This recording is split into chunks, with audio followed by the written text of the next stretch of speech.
Hey yo, what's up mga ka-idol? No, time check mga ka-idol, 7 AM na sa kabuntagon mga ka-idol. No, nakapag-apunta tayo sa atong manok mga ka-idol.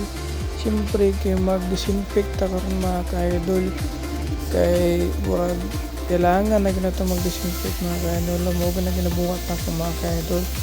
Every mag uhi tag manok mga ka-idol. Kailangan na ito i-disinfect ang atong mga kulungan mga ka-idol, labi na atong mga manok mga ka-idol. Kani siya nga disinfect mga ka-idol, huwag ni siya ginagamit sa mga poultry mga ka-idol. No, pwede siya gamiton sa mga chicken mga ka-idol. No, bisag kumuha po ng bason mga ka-idol, okay lang na mga ka-idol.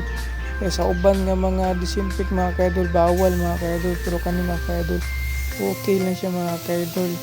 So mo na mga ka-idol, no, kay wala man tayo spray mga ka-idol, so gamitan na nato ni og spray gun mga ka-idol, no, kay siyempre scientist man ta mga ka-idol, gamitan nato ng spray gun mga ka-idol. Mo din na ginagamit ng mga ka-idol.